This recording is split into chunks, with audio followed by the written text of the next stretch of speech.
Good evening. Welcome to another edition of the Gersnet Podcast, the independent Rangers podcast by fans for fans, with all the content is absolutely free. Coming to you in association with Forrest Precision Engineering. I'm your host tonight, Brian Argent. As always, we would encourage you to get onto the Gersnet website and check out our forums for all your latest Rangers news and discussion. We're live tonight on the YouTube channel, and we would ask that you continue to share the pod on social media, spread the word, and please subscribe to the YouTube channel. Before I introduce my guest for tonight, I need to give another mention to our partners over at Forrest Precision Engineering. They're a Glasgow-based engineering company who have been a big commercial supporter of Rangers for a number of years, and we're delighted to have them supporting the pod. If you want more information about them, please visit their website at www.forestprecisioneng.com. They also have a stunning executive lounge in the Ibrox main stand. And for more information on that, email the club at hospitality@rangers.co.uk. Right, now to bring in my guest, joining me tonight is Alec Anderson. Alex, I think you're just back from a bit of sightseeing. How you doing? No bad, mate. No bad. Was that the Jingle Punks there? Was that the ditch digging?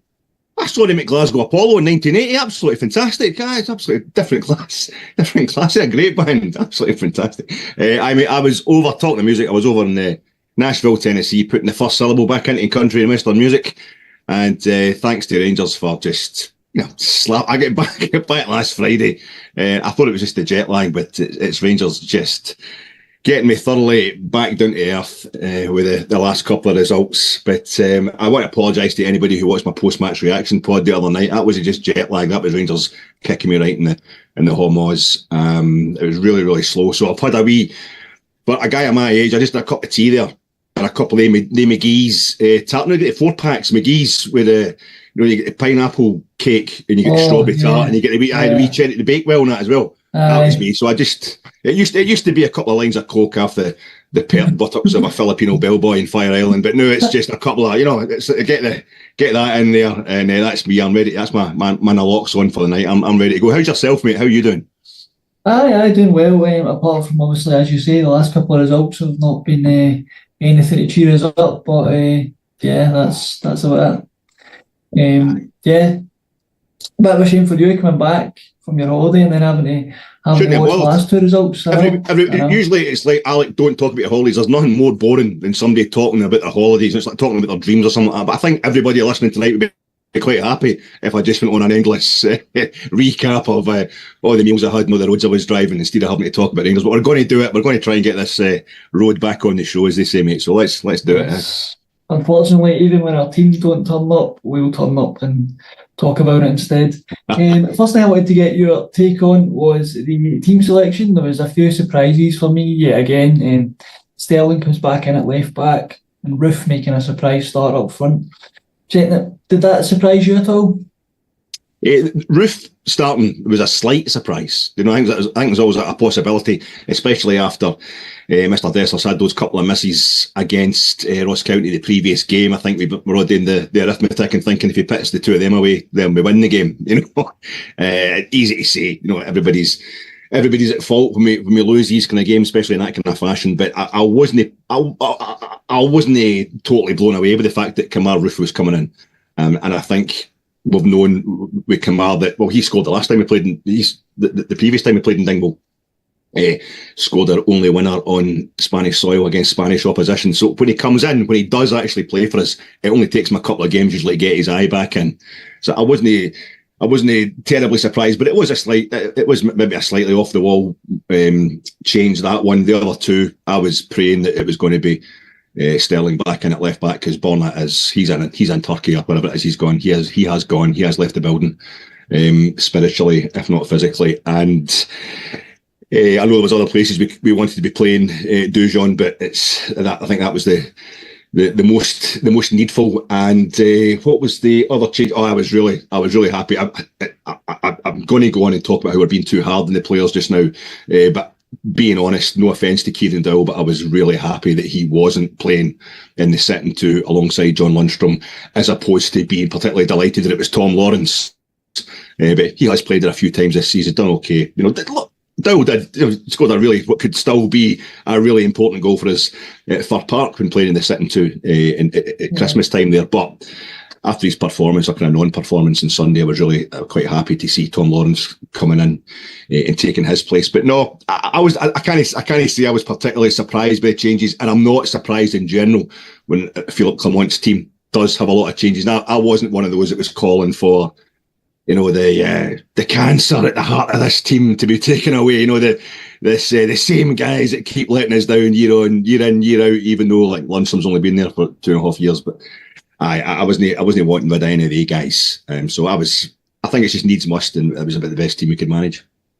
Yeah, we'll get onto that famous leadership group a bit later. Yeah. One man that never made the starting lineup and hasn't done for a number of weeks, and in fact has actually struggled for a place on the bench recently as well, is Nico Raskin. Now, there was calls from the lead up to the game for him to be given another chance in midfield.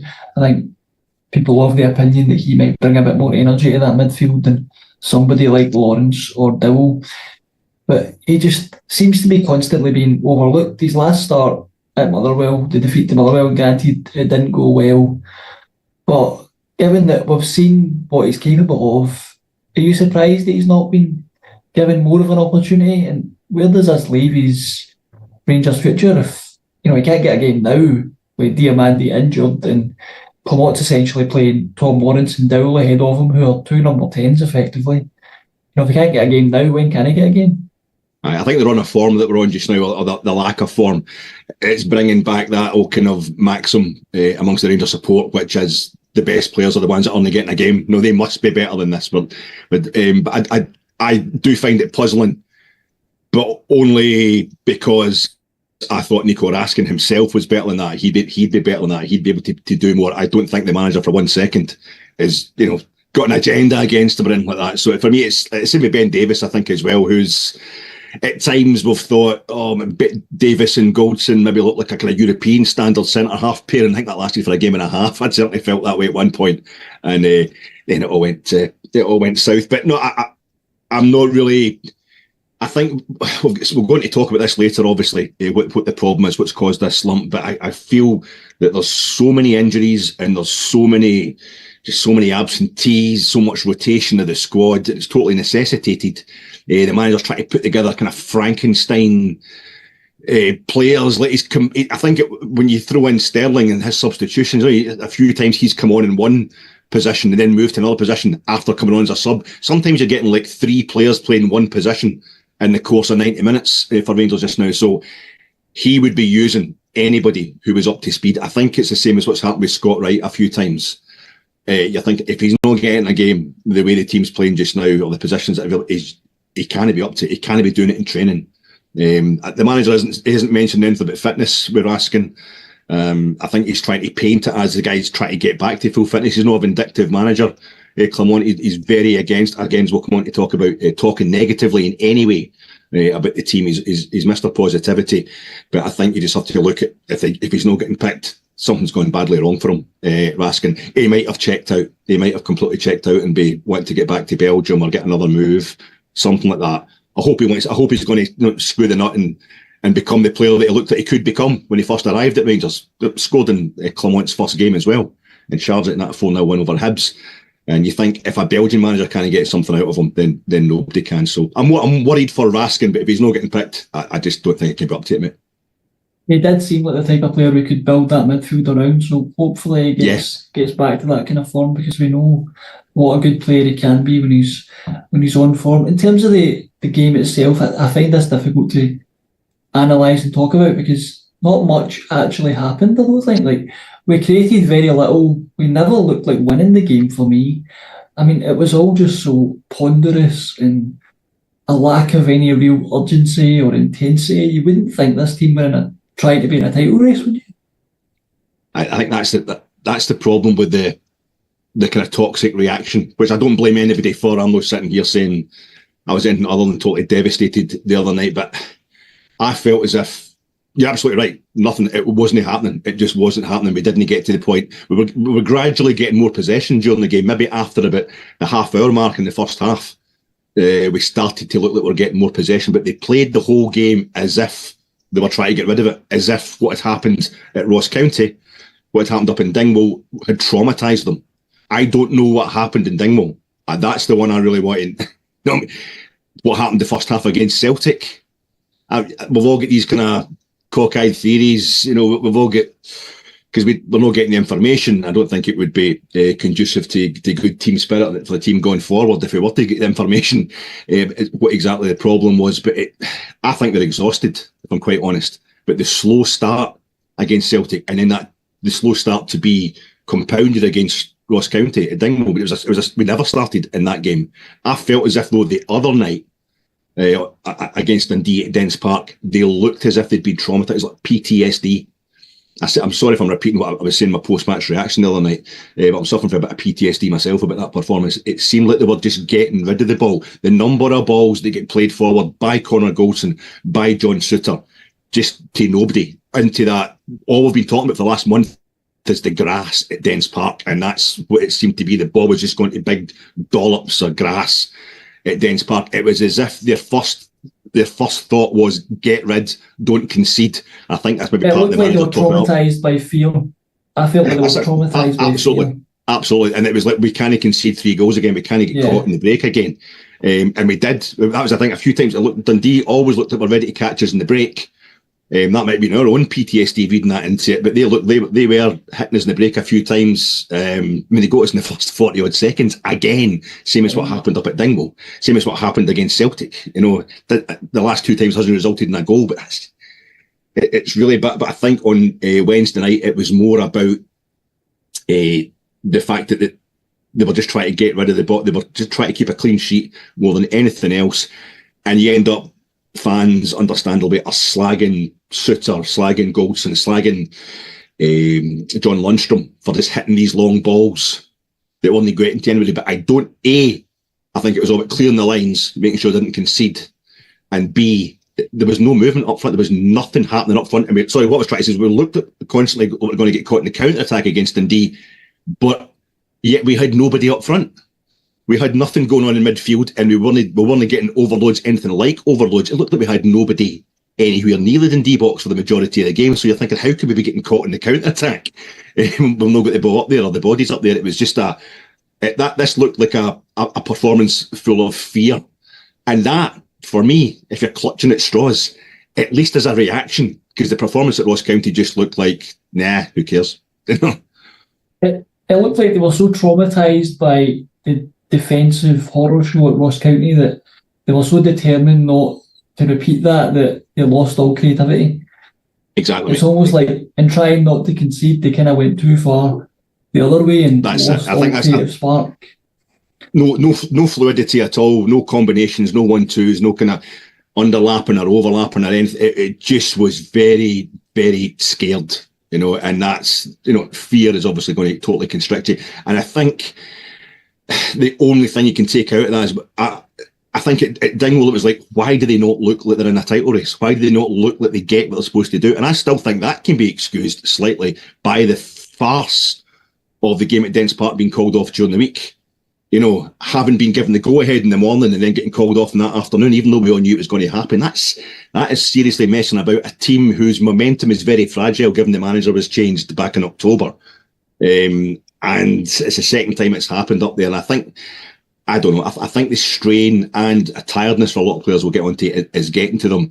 But to me, it looked like there was no urgency up at Dingwall, and it looked like maybe there was actually too much urgency. They needed to lighten up and kind of get the pressure off their shoulders up at Dens. Yeah, definitely. For me, it's not just these last 2 games. For me, our form's fallen off a cliff since the Motherwell defeat. I mean, you could argue we've not played particularly well since we beat Hearts at Ibrox 5-0. What would you put that down to, if anything, in terms of that? It just looks like everything good we were doing up to that point in the Hearts game, there was fluidity in our play. We could see what Clement was trying to do in terms of patterns of play, in terms of how he wanted his team to build up. There's none of that anymore. I couldn't say that I know what a classic Rangers goal under Clement looks like anymore. Whereas at that Hearts game was a perfect example of the style of play he wanted to implement, but it's all just kind of gone south since then. Yeah, I think it's the players, it's the injuries they're catching up with, Brian. It's been I think if nothing else, this is why I can't be too hard on the team just now, because there's still a title to play for. But also the very fact that they got back into a title race, or they look like I think just now we're really angry about the fact they've thrown away a massive the potential for a lead. We keep with the chance to go in front of Celtic, with the chance to get to within a point of Celtic. Then with that chance again with the game in hand previously, them have absorbed the game in hand and only got a point from it. We're still only 3 points behind Celtic. You know, I know we've got to go to Parkhead, and if we continue in this form, we'll be going to Parkhead to try and stop Celtic winning the league against us that day, clinching the actual title that day, if we continue in this form. But I feel as if Diomande coming back this weekend is a big thing for us, because I think we've just got to the stage where Diomande, even if you look at his performance second half against Celtic, getting us back into that game, getting the draw in that game, he goes out of the game. I'm wondering if that's... He gets injured in that game, has the operation in his thumb. He's not at Dingwall. And I'm wondering if John Lundstrom just think, I can't do this anymore.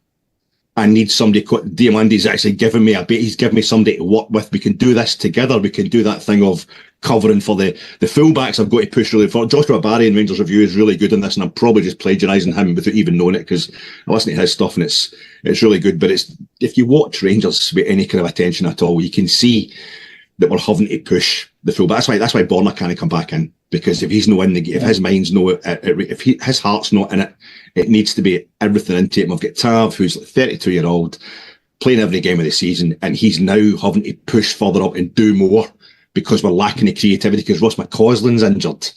You know, Seema's coming back. It was horrific that we lost Seema, and yet we did so well without him for so long. It was absolutely fantastic before he went off to AFCON and got himself injured. And even he's coming back. Finally, we've got him starting games again, and he's starting on the wrong side of the park because we don't have the attacking players anywhere else. I think it's just caught the injuries. The manager has been working miracles. This thing when he goes into press conferences and it's like, I don't want to talk about the players that are injured. I want to talk about the players that are fit. That was quite stunning when I first heard it, but it bloody worked, you know, all through February. And it got to the point where it was so good that I wasn't even noticing. See me lost to Motherwell, mate. I was like, right, they've taken their foot off the gas. They've got cocky. They've got their eye on. We're playing Benfica on the Thursday night. You know, they've got their eye on that a bit. They start slow. It's difficult to catch back up if you start slow in a game. And then the Hibs game, well, we beat them 3-1 anyway, even though there's a few stops and starts in that game in the league, and that's got us to within a point of Celtic, and we've got them coming next week. I was like, it's fine, it's going to be fine, but that was, as you say, when you start looking at what was going wrong in their games and putting it at what's happened all through the month of April so far, it's just going backwards, and I think they're exhausted. I think the players that are playing all the time are exhausted, and there's so much rotation and all that, and we lose Yilmaz, you lose Diomande after losing Cortez. It's just, I think that's the one injury that's actually affected us more than we would probably like to admit, because he offered a bit of freshness when he came in. You could see there was a bit of vibrancy about him when he came in, and he offered a different dynamic. He could play on either side. He got his goal quite early doors. He was full of confidence. And then that game against Hearts, season ended injury. That game against Hearts where he scores, you end up, you know, and Shankland's, that's my kind of, I'm always against this thing of there's just one problem, there's just one cure-all. I think there's always lots of different things at a club the size of Rangers if it's not going right. But Shankland, for me, I think and I don't even know if it's even possible we're ever going to sign him. You know, we had the money, or if he even wanted to come to us or whatever. You know, everybody's got their own opinions about that. But even Majovski would have done for me at that point. I think we needed a goal scorer, needed somebody who could do something serious up front, something routine up front even. But that day where Hearts came to Ibrox, third place, the form team outside the Old Firm, we're 3-0 up at half-time, beat them 5-0. This is us having gone top of the league the previous week, answering all the questions all through the month of February about Boto and all that. And then it's like, how can you handle it being top of the league? Well, we're a different class. And the 3 January signings made by Clermont all scored that day as well, while Shankland, as his team's getting pumped 5-0, he still managed to hit the woodwork though, I think, in that game. But it seemed like this is perfect. We're going great guns. We go to Kilmarnock's a bit of a struggle, and we come through that. The infamous Rugby Park pitch, which has taken care of Celtic twice this season. So that was fantastic as well.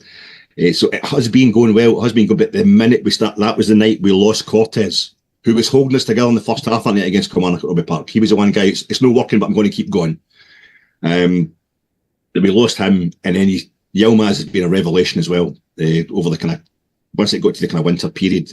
He was fantastic. I was having my doubts about him initially, but he was tremendous. We lose him. And Danilo, the last time he played at Dens Park, beat them 5-0. Danilo was sensational that night. He was really good. He's not a fully fit Kamar Roof type standard, but what a massive miss he is as well. We're getting to the point where we're just forgetting about players that are injured because there's so many of them. And I think it just comes a point it's catching up with Brian. Yeah, I think there might be something in that. Now, there's been a lot of talk recently about the famous leadership group in the dressing room. I think in the main, when people refer to the leadership group, they're referring to Tavernier, Goldson and Lundstrom. A lot of calls for them to be dropped or moved on in the summer. A lot of blame seems to be being placed at their door for recent performances and, some kind of perception around bottle and mentality. Where do you stand on this one? Can you see the manager dropping any of them for the remainder of the season? Should he, or do you think there's maybe too much focus on that group of players? I know there's maybe been something in it when it comes to Goldson recently. He's maybe had a few bad, a few bad Janes. I know Tav's had a few bad Janes defensively, but what Tav brings you everywhere else, and he's not a right back. That's the thing with James Tavernier. He is the essence of the way Rangers are supposed to play football since Mark Warburton at least was here.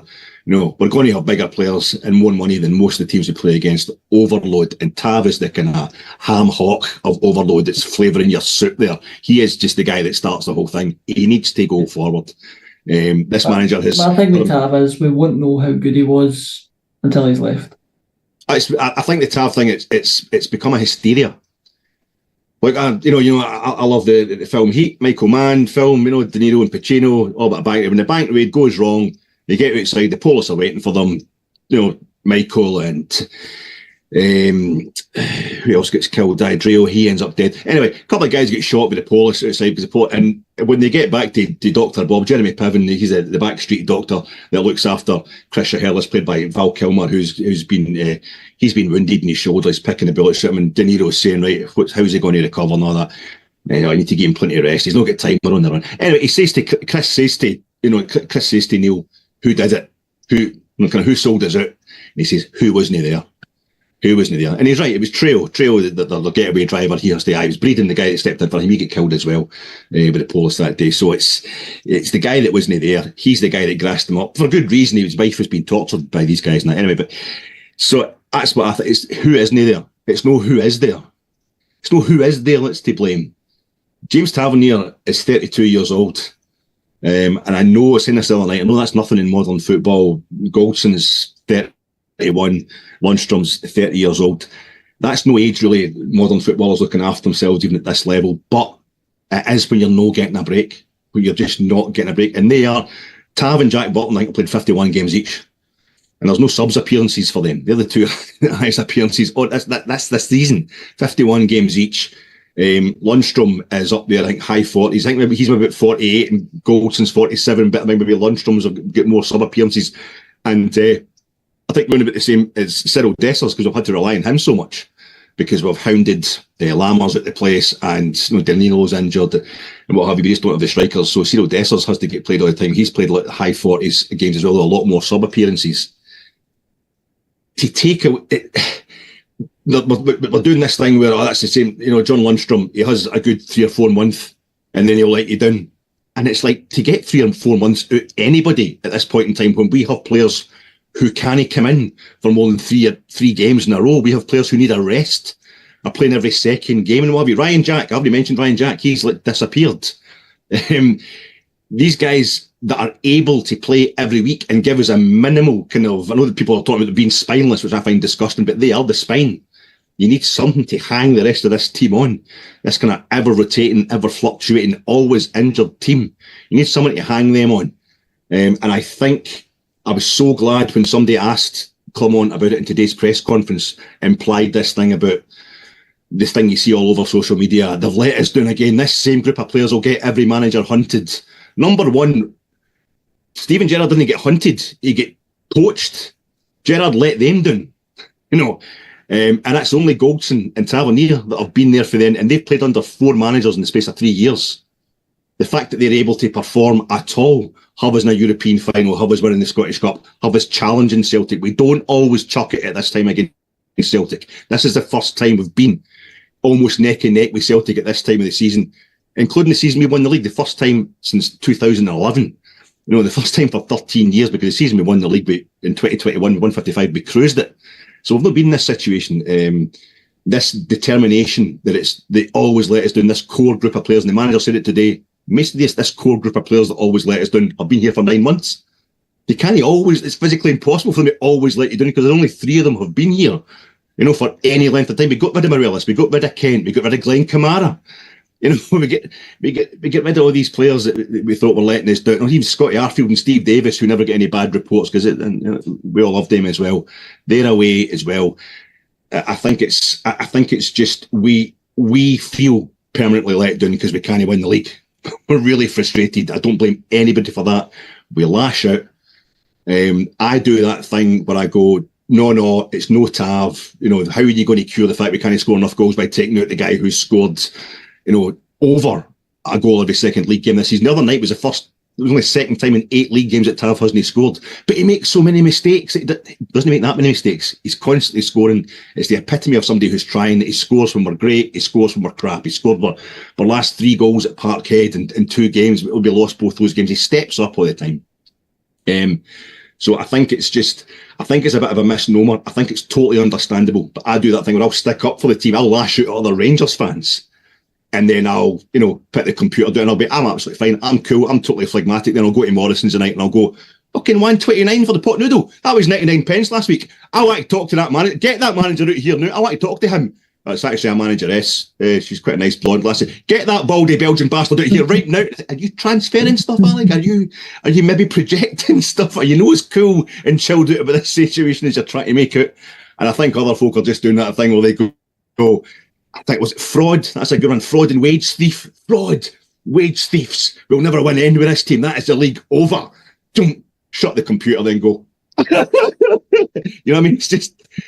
We're all just processing it in the way we can. But I think when you add the wave of toxicity that comes towards these players, the guys who are standing in, week out, are actually standing up and getting picked for the team, you've just got to say that it must double the pressure that's on them. It must double the strain that's on them. It must be physically exhausting for them, just knowing that their whole Rangers, everything they have done, is going to get taken away and thrown against. I see people calling Tavernier, he shat out in that European final.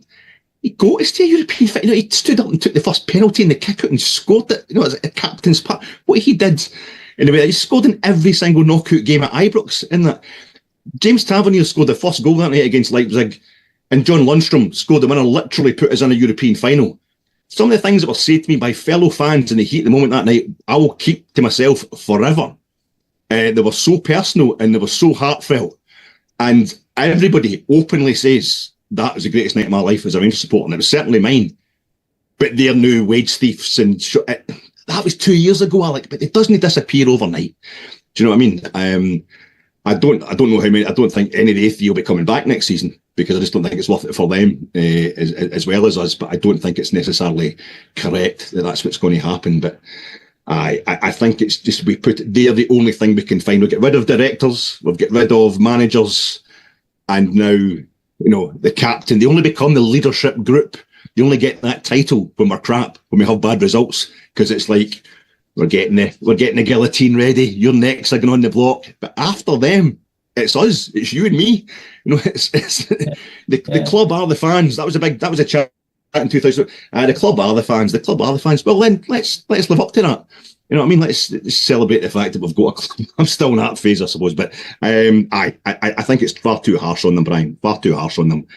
And I've talked about Tavernier far too often on this pod. Everybody probably who's watched this pod before will know how I feel about James Tavernier. I think he's your Fergus McCann. He will be the subject of documentaries in like 20 years' time. But right now, we don't appreciate it at all. Yeah, definitely. As if there wasn't enough lashing out at the players after the result on Wednesday. Another topic that seemed to get a lot of attention on social media was the manager's post-match comments. He seemed to be trying to protect the players, suggesting that the performance was an improvement on the Ross County defeat. Do you think that was a tactic from the manager, or do you think he was kind of true to his word and that he was happier with that performance?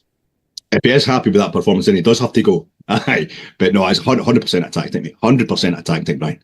I think it's pretty apparent to most of us that that's exactly what he's doing, and why shouldn't he? Number one, we're all Celtic are miles ahead of us. They're 3 points and a few goals ahead of us. They've dropped points as many games this season as we have in the league. They're not as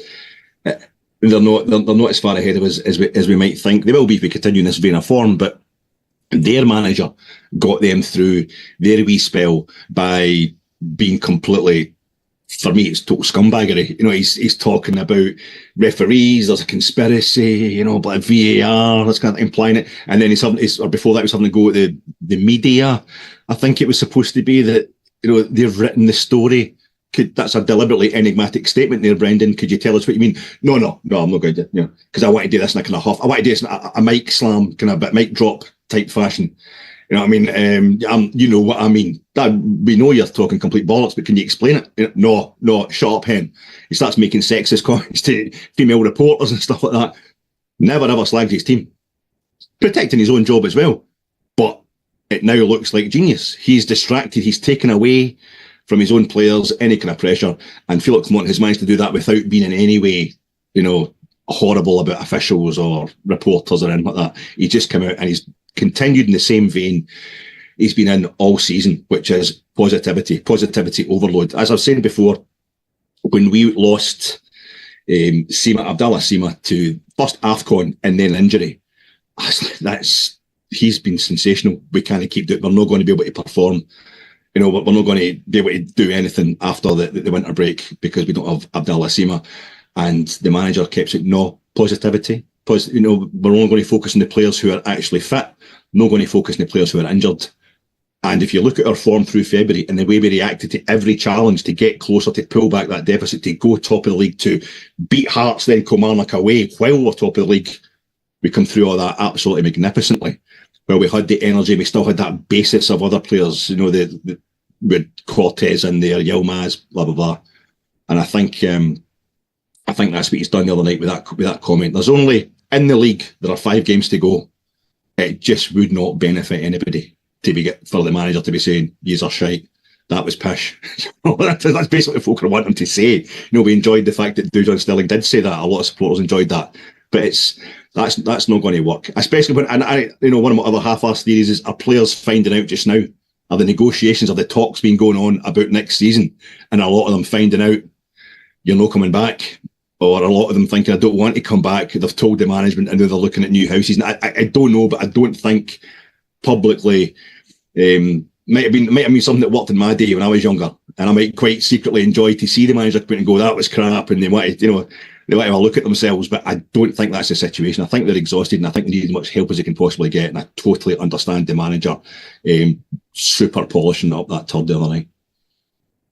Yeah, it's an interesting tactic. You mentioned Sterling's post-match comments. They were slightly more critical of the performance. Is it a worry that there's 2 conflicting messages coming out from manager and player? I suppose it could be. If you look at the kind of, it's indiscipline or whatever, but the manager, he dealt with that again today. I don't know. Maybe it's even a case of, right, I'll come out and I'll back the team, says the manager, but the fans need to hear from somebody that it's not acceptable.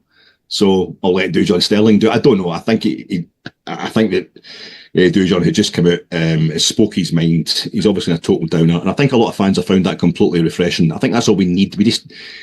A lot of us need to hear that the players get how bad it is. As I say, the manager can't do that. So Dujon Sterling's come out and said that. He's a big fella, Dujon. I don't know if he's walking about that dressing room, giving it to Goldson and Tav. User crap, by the way. I would highly doubt it. Because I think, as the manager implied today, very subtly and in a really professional manner, he needs to get his fitness sorted out. Dujon Sterling needs. I think he's made about 30 odd appearances or something for us now this season, and he looks like I would love him to be the future of Rangers. He looks like a phenomenal prospect. We're in the kind of Calvin Bassey fast track mode when it comes to. I hate saying that because it's 2 young black guys for the southeast of England. That makes me sound like I'm being racist, basically. I don't mean it. That it's just that's what it's the same feeling. It's like this guy. He was a bit tentative at first. He wasn't getting the game time. When he did, it was kind of not making much of an impression. Then suddenly, boom! This guy looks like the future of our club. Even if it is just selling him for 40 million in a couple of years, he looks phenomenal. But I think he needs to kind of rein it in. He needs to know his place. And I found it very interesting that he's getting praised by the Rangers support for saying this. But not the Rangers support, sorry, the people who react online, and I can't even slag that, because if nobody reacted online, they'd be watching this right now. Maybe there isn't anyway. But I feel as if he's been almost held up, like he's been held hostage by the team. There's people saying he better not be silenced, or else Clement will be getting it. We'll turn on Clement, kind of thing. It's like, where did this come from? Connor Goldson, after that League Cup semi-final defeat to Hibs, Connor Goldson, who had been part of the record-breaking British defence 6 months earlier, the greatest title-winning team in Rangers history, better even than the guys who only played 18 games and won them all in 1899-1900 season. He's an absolute legend just for that season alone. Connor Goldson, record-breaking defence, record-breaking British football, unbeaten season winning the league, and unbeaten season in the league, and then 6 months later, he's leading us in a Europe. He's at centre half in a European final for us, only the 5th European final ever played, only 10th in Scottish football's history. But he comes out and he says that was unacceptable against Hibs, were absolutely crap, and it's like, how dare he say that? He shouldn't be able to say that. People say, he said the game was over. No, what Connor Goldson said in that interview, he was trying to say what he thinks the fans want to hear. And at that point in time, it was true leadership, in that he was standing up on behalf of the management, the temporary management team, with the boys for the reserve team and all that. The youth teams were in having to take over because Gerrard had left us in the shit 2-3 days previously before a League Cup semi-final. And he was determined that leadership group, him and Tav, would not let the management team, who'd been shoved in at the last minute, take the blame for anything that happened that day. And he just said, he was talking retrospectively, he knows how fans are going to react. If he'd come out and said, we played really well, towards the end of the first half and for the whole of the second half, fans will go, you're 3-0 done by then. What's the point of performing well once you're 3-0 done? So he just said, but by that point in time, the game's gone. No, I accept that by that point in time, the game was gone. And it's like, he's saying he gave up after half an hour. And it's funny how just the politics, people have loved Philip Clement's press conferences. I still love his press conferences. We've had Michael Beale in that seat doing everything he can to talk about himself. And then you have to talk like a manager. And now we've got a manager who just cares about Rangers, who will put his own reputation on the line. Slag me for saying that was a good performance the other night. Protect the players. He just is doing everything he can to keep that team going, to push them towards a title this season, despite everything that's happening. And it's funny how people are suddenly, I don't like him now, I don't like his patter. It's because we've had a few bad results. Everything changes on results, interpretations. But I think Dujon Sterling, it was quite refreshing in some ways. It was quite funny in some ways as well. It was maybe needed, I think. It was a little bit of pressure out there. The players, they get it. It was shite, and that's fine. They know that. But he shouldn't be saying that stuff again. That should be it. We don't think we hear anything else from. Yeah, no, it was an interesting one. Now, before we go on to talk about the game on Sunday, let me give a shout out to our friends over at Football Prizes. They are currently running a competition to win a triple signed Rangers shirt signed by Paul Gascoigne, Richard Gough and Graham Souness. For more information on how to enter, visit footballprizes.co.uk/product// triple-Rangers. On the game on Sunday, Alex, Scottish Cup semi-final, Hampden against Hearts. Given recent performances, are you going into this game possibly fearing a bit of the worst? Yeah, absolutely. Aye, but I think if the form we're in just now continues, Brian, serious chance that we're going out. In fact, if we play like we did on Wednesday night, I would be very surprised if we do anything other than go out probably by half time. But I don't necessarily know that's what's going to happen. I'm always pessimistic. I kind of protect my emotions before games. The better we're doing, the more I try to point out all the pitfalls. It's just my nature, I never really celebrate a game until it is actually over. I'm the first. It's almost superstitious. I'm on Twitter. If I'm not at the game, if it's an away game and I'm not at it, I'm only at games if it's Ibrox or Hampden, I'll be tweeting well, a 3-0 up after half an hour. Well, this is just asking for the big comeback. We take the foot off the gas now. It's going to be really embarrassing when we get beat 4-3. No, and it's kind of, I'm just having a laugh, but also kind of half meaning it as well. But when we're playing poorly, and this is, what was it? I was saying some amazing stats on Sky the other night. Was it's 2019 since the last time we failed to win in 3 games. We failed to win 3 games in a trot. What a time to do that, But somehow that actually makes me think, I would be more worried if we were playing really well just now, and we're playing Hearts, who we've done well against. We've beat them 3 times already this season, already at 3 different venues. I would be thinking, this Hearts are going to upset us. I don't fancy us for the I never fancied us for the Scottish Cup this season. I thought we're going to win the league and the League Cup, and maybe Celtic will beat us in the Scottish Cup final to ruin the chances of the treble. That seems like a logical progression from where we've been the past few years. We're not in treble winning territory yet. I also think Hearts look a bit. Shanklin in particular looks a bit magical this season. He's got the kind of icon thing about him when it comes to Hearts. It's almost like he's due a Scottish Cup. He's not going to win the title with Hearts, so it's like the Scottish Cup's the next best thing. And Hearts have got a really good record in the Scottish Cup outside the Old Firm. So I would be more, but I think the fact that we're actually playing so badly just looks like yet another trap that we've set Hearts. So I'm actually more optimistic because we're pish. You know what I mean? That's an interesting way to look at it. Naismith mentioned in his press conference about our current form. Is it fair to say they're probably looking forward to playing us? They're probably enjoying the prospect of playing us in current form? I hope they're getting to the point where they're cocky. I hope that's what it is. I hope they're looking at us, licking their lips and thinking, yeah, this is the time finally we're going to beat Rangers at Hampden. It wasn't, again, talking about stats, I never realised. It wasn't until after we beat them in the League Cup semi-final this season, somebody just mentioned, and I think since we come back into the top flight, it's been Hearts in 2 League Cup semi-finals and a Scottish Cup final. We've beaten them 3 times at Hampden. And somebody said, Hearts have never beaten Rangers at Hampden. And I certainly don't think it's happened. It's not happened in semi-finals or finals of the major competitions. But that I can think of anyway. Sometimes you get a bit of mental block about these things. But I don't know if there's maybe a charity cup or a wartime cup or something. Some down the line. Maybe we switched a league fixture. I know we played a few league fixtures at Hampden when we were redeveloping Ibrox in the late 70s, early 80s. But I can't remember. In fact, Hearts were terrible at that point in time. They were doing the lower league. So I don't know. I don't know if I've ever beaten us at Hampden, but I maybe just like the thing, if they did this just now, maybe licking the lips thinking Rangers are a wounded animal. Let's go for them. But I think having Diamande back, maybe I'm get everything crossed that Yilmaz is going to come back as well. Although what kind of form he's been out, he's got to that point where he's been out so long that he'll be getting a bit rusty. But things like that, I think it won't take much to maybe give us the hunger again. There's been enough negativity to give us the ability again. I say there's been enough negativity going about to hopefully inspire the players into, if they feel good about themselves, they'll really go for it on Sunday. And I just hope it's another trap we're laying for the Jambos. You mentioned Diamande back fit now. Do you expect him to come straight back in to the lineup? Right. What are changes? Are we at the stage now where we're not even going to try and predict the Clement starting 11, or do you see any other changes?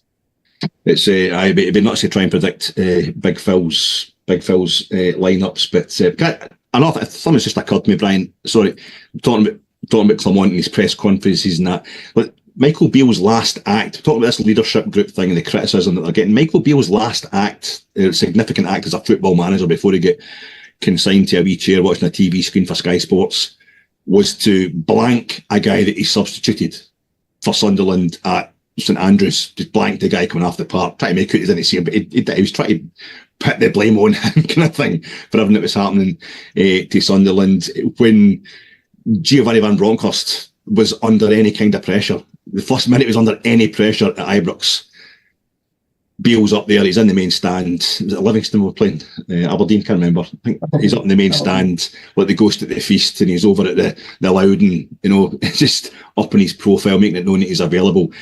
He's a guy who would do anything to boost himself. And even he would have known when things were going wrong for him, how many people he would instantly win over by taking the armband off James Tavernier. He would know better than anybody that is a class move. Sorry, a great move for the manager is taking control. That would get him back up in the popularity ratings. But for him not to do that, he must have known that to take Tavernier, take the armband off him, or to take him out the team, would cause such havoc to that Rangers team that it would make his popularity would dip even lower than it already was. So I think if, like some Michael Beale, we talk about all the managers that have had Tav as captain, but I think if you see the way Michael Beale in particular behaved, for him not to take Tavernier out of the game, I think it shows you the innate value that the guy has in the team. All these managers can't be wrong, because not all of them were sacked, you know.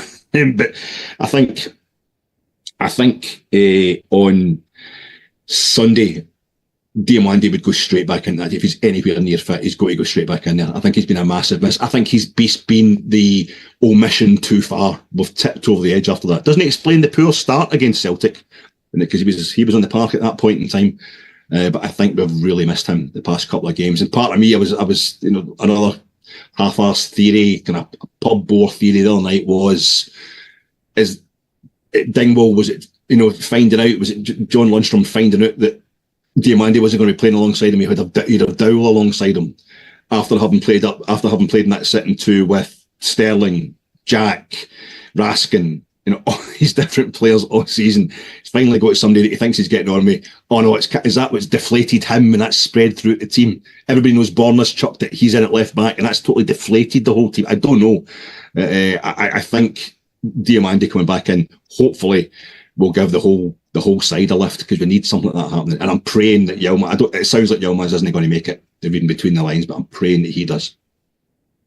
Hopefully he does. Before we finish up, Alex, have you got a score prediction? If we were flying just now, if we were 2 or 3 points clear at the top of the table, I would say 3-1 Hearts. But because we're crap just now, I think we're going to win 2-1, and maybe even turning it around from 1-0 down with a couple of second half goals. My heart can take that, but I would take any win at this point. That's it, mate. To be honest. Right, I think we'll call it time there. All that's left me to do is thank my guest, Alex. Thanks as always. Absolute pleasure, Brian. Thanks, mate. As well as being live tonight, the show will be available on all podcasting platforms: iTunes, Spotify, Acast, and Stitcher. And we're back on Sunday evening to review all of the action from the Cup semi-final. Until next time, bye for now.